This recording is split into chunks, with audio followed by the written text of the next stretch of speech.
Qatar में जिन भारतीयों को फांसी की सजा दी गई थी उनके लिए राहत की खबर आ रही है। मौत की सजा पर रोक लगाई गई है। भारत के लिए कूटनीति की दृष्टि से भी ये एक बड़ी विजय है। बड़ा डिप्लोमेटिक कामयाबी हुई है नरेंद्र मोदी के लिए। इलेक्शन से पहले जो 8 इंडियन नेवल ऑफिशियल्स थे, तो सुनने में आया कि जो इंडिया की मिनिस्ट्री ऑफ एक्सटर्नल अफेयर्स भी ये कह रही है कि उनकी जो डेथ सेंटेंस है वो रिड्यूस कर दी गई है। हाल ही में COP28 में प्रधानमंत्री नरेंद्र मोदी के कतर के अमीर से खास अलग बातचीत भी हुई थी और भारत लगातार अपने नागरिकों को सुरक्षित भारत लाने का प्रयास कर रहा है। जो प्राइमरी एजेंडा था प्राइम मिनिस्टर मोदी के लिए कतर की अथॉरिटी से वो यही था, और इंडिया ने बड़े इसको जिसे कहते हैं ना दौरे भी नहीं किए और काम भी निकलवा लिए। आज इंडिया का मुल्क सिर्फ 8 लोगों के लिए उनके पीछे खड़ा हुआ है और वहां पे देखिए सिर्फ 8 लोग हैं। और मैं आपको बता दूं इस टाइम मेरी फिगर गलत हो सकती है, 10,000 से ज्यादा लोग सऊदी अरब की जेलों के अंदर पाकिस्तानी बैठे पाकिस्तानी मौजूद हैं और हमने उनके लिए क्या किया। दूसरे नंबर पे उनके सिर्फ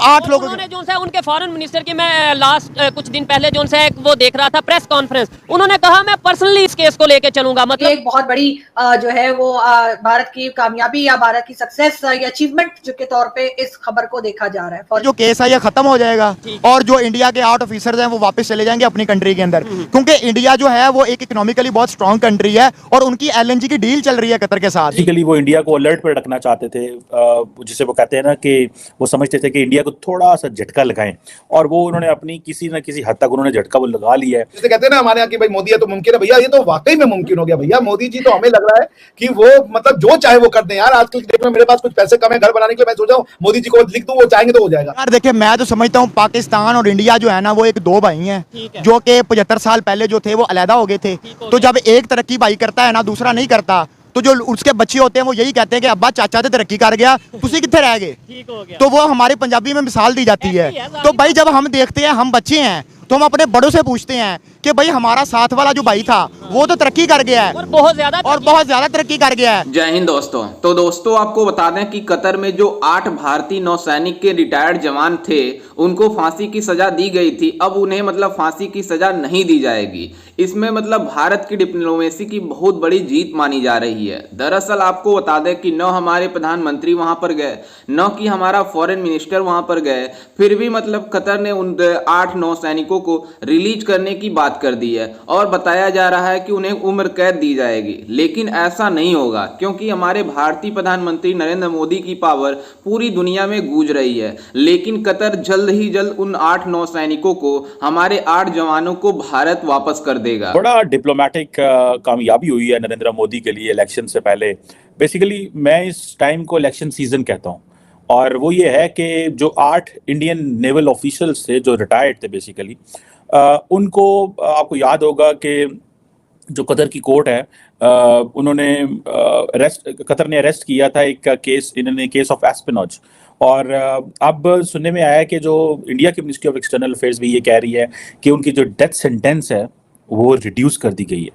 और ये एक जिसे कहते हैं आपके एक बड़ी डिप्लोमेटिक विक्ट्री है फॉर इंडिया। अभी सुनने में आ रहा है कि डिटेल कोर्ट ऑर्डर भी आ जाएगा, और ये एक समझें कि बहुत बड़ा रिलीफ मिला है। और इसकी बहुत सारी इसको बड़े सारे एंगल से देखा जा सकता है। इसके ऊपर हमने पहले भी बात की और बहुत सारे लोगों का ये कहना था, including my own view was, कि ये लॉजिकल कंक्लूजन तक नहीं पहुंचेगा। उसकी वजह ये है कि कतरीज जो हैं they do have some sort of जिसे कहते हैं ना एक इंगेजमेंट थी उनकी इंडिया के साथ। फॉर एग्जांपल नूरपुर शर्मा का इशू हुआ तो कतर ने सबसे पहले इंडिया पे एक टफ लाइन ली थी। आपको याद होगा मिडिल ईस्टर्न ममालिक के अंदर कतर छोटा सा मुल्क है but it has a lot of influence. ये संभव हुआ है सिर्फ और सिर्फ, मैं तो क्रेडिट दूंगा प्रधानमंत्री मोदी के पर्सनल करिश्मा को। ये मोदी जी का है विक्ट्री। जैसे कहते हैं ना हमारे यहाँ की भाई मोदी है तो मुमकिन है, भैया ये तो वाकई में मुमकिन हो गया। भैया मोदी जी तो हमें लग रहा है कि वो मतलब जो चाहे वो कर दें यार। आजकल की डेट में मेरे पास कुछ पैसे कम है घर बनाने के लिए, मैं सोचा हूँ मोदी जी को लिख दूं, वो चाहेंगे तो हो जाएगा।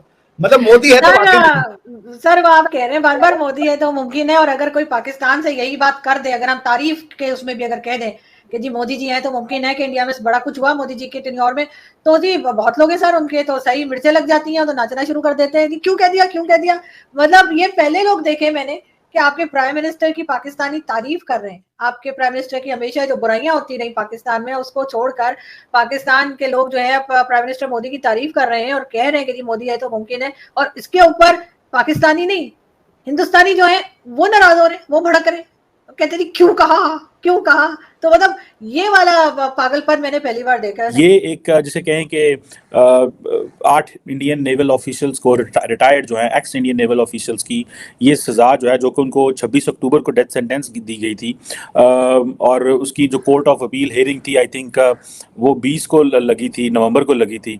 हेयरिंग उनकी 23 को शुरू हुई और अभी सुनने में आ रहा है कि ये चीज़ें हुई। आपको याद होगा कि 1 ऑफ जो थी आई थिंक उसमें अमीर ऑफ कतर जो थे 1 of December if I am not wrong, अमीर ऑफ कतर जो थे उनकी दुबई में मोदी साहब से मुलाकात हुई थी। और मैंने तब भी ये कहा था, if you have been watching me, मैंने कहा था कि जो प्राइमरी एजेंडा था प्राइम मिनिस्टर मोदी के लिए कतर की अथॉरिटी से वो यही था। और इंडिया ने बड़े इसको जिसे कहते हैं ना दौरे भी नहीं किए और काम भी निकलवा लिए। देखिए होता ये है कि फॉर एग्जांपल एक होता है doctor Jaishankar, national security adviser, वज़ीर आज़म, या कोई बंदा बार बार वहाँ पे जा रहा है और लेकिन गेन कोई नहीं है वहाँ पे बगैर जाने के ही उन्होंने मसला हल कर लिया है। बेसिकली वो इंडिया को अलर्ट पर रखना चाहते थे, जिसे वो कहते हैं ना कि वो समझते थे कि इंडिया को थोड़ा सा झटका लगाएं, और वो उन्होंने अपनी किसी न किसी हद तक उन्होंने झटका वो लगा लिया है। दे वांटेड कि इंडिया को हम बताएं कि हम क्या कर सकते हैं, क्या है इशू जो भी था वो हम एक साइड पे है। ये फॉरेन पॉलिसी की ही आपको अचीवमेंट लग रही है कि ये इतने लोगों को जो है वो छोड़ दिया गया या उनकी सजा बदल दी गई? तो फिर मुझे ऐसा लगता है कि ये चीज़ जो है नरेंद्र मोदी को एक फेवर दी गई है, ठीक है।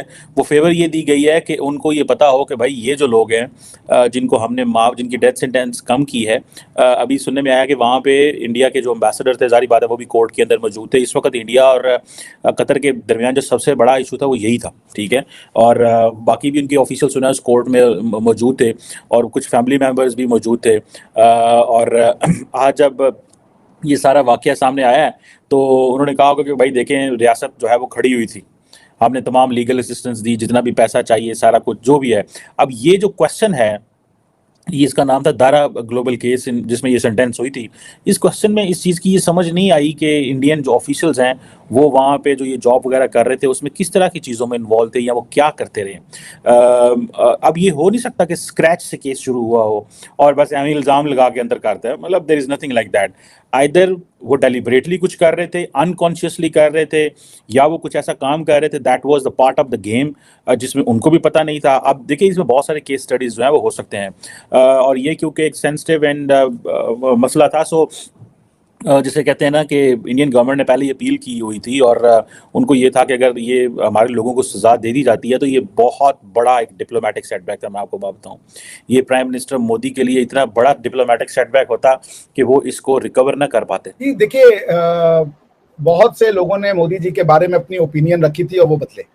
तो यदि आपकी मोदी जी के बारे में कोई ओपिनियन थी, आप बदलें तो कोई बात नहीं, इंसान सीखता है, इवोल्व होता है, हम सब सीखते हैं। ये चीज़ें जो हैं वो हैं। अब सुनने में ये आ रहा है कि इंडिया ने तकरीबन 2018 के अंदर 14 के अंदर इंडिया की जो कैबिनेट है उसने एक treaty of transfer of sentence prisoner sign की हुई है कतर के साथ। उसमें यह है कि जो इंडियन जो प्रिजनर्स हैं जो कतर के अंदर हों या इंडिया के अंदर कतरी प्रिजनर्स हों, ये वाइस वर्सा चलता रहता है, या उनकी जो नियर फैमिलीज़ हों, वो अपनी जो अपनी सज़ा है उसका एक जो रिमेनिंग हिस्सा है वो अपने होम कंट्री में रह सकते हैं। जैसा कि आपने वीडियो में देखा कि किस तरह से पाकिस्तानी मीडिया हैरान हो गई है कि जो कतर ने 8 नौसैनिकों, भारतीय 8 नौसैनिकों को फांसी की सजा सुनाई गई थी, वो मतलब अब कैसे रिलीज कर रहा है। लेकिन आपको बता दें कि इसमें भारत की डिप्लोमेसी की जीत मानी जा रही है। लेकिन जिस तरह से भारत की पॉपुलैरिटी आ रही है, भारत की नरेंद्र मोदी की पॉपुलैरिटी पूरी दुनिया में गूंज रही है, उसको लेकर सभी लोग हैरान हो गए हैं। वहीं आपको बता दें कि इससे सब मतलब कुछ लोग हैं जो हैरान हो गए हैं कि कतर ने ऐसा फैसला कैसे कर दिया कि मतलब 8 जो मतलब नौसैनिक थे भारत के, वो जासूसी के केस में पकड़े गए थे कतर में, उनको रिलीज, पहले फांसी की सजा देना, अब रिलीज करना, मतलब ये बहुत बड़ी इंडिया की डिप्लोमेसी की जीत हो रही है। लेकिन आपको बता दें कि इसके सबसे ज़्यादा परेशान तो पाकिस्तान है, कनाडा है और कई ऐसे देश हैं जो इसके मतलब खिलाफ हैं कि कतर ने ऐसा क्यों कर दिया, उन्हें कैसे रिलीज कर दिया। इससे मतलब किसी के लिए भी आसान नहीं होगी कि किसी देश में जाकर जासूसी करेगा और फिर से वो रिलीज हो जाएगा। लेकिन ऐसा कुछ भी नहीं है, क्योंकि भारत की फॉरेन पॉलिसी इतनी स्ट्रांग हो गई है कि कोई भी देश भारत की तरफ आंख उठाकर नहीं देख सकता। यही मतलब भारतीय प्रधानमंत्री नरेंद्र मोदी की नीति रही है। और जिस तरह से भारत की फॉरेन पॉलिसी पूरी दुनिया में मतलब फैल रही है, सभी लोग जान रहे हैं, उसको लेकर भारत के खिलाफ कोई एक्शन लेने के लिए तैयार नहीं है। कतर जैसा देश मतलब भारत के मतलब खिलाफ नहीं हो पाया, उन 8-9 सैनिकों की फांसी की सजा नहीं दे पाया, तो आप समझ सकते हैं कि ये छोटे मोटे देश क्या कर पाएंगे। दरअसल आपको बता दें कि इसमें भारतीय प्रधानमंत्री नरेंद्र मोदी जी और भारतीय फॉरेन मिनिस्टर एस जयशंकर का इसमें बहुत बड़ा योगदान रहा है, जिसके बदौलत कतर ने इन 8 मतलब भारतीय नौसैनिकों को मतलब रिलीज किया है। खैर, इस पर आपकी क्या राय है, हमें अपनी राय कॉमेंट में जरूर दीजिएगा और साथ ही हमारे चैनल को भी सब्सक्राइब जरूर कीजिएगा। मिलते हैं किसी अन्य वीडियो में, तब तक के लिए जय हिंद, वंदे मातरम।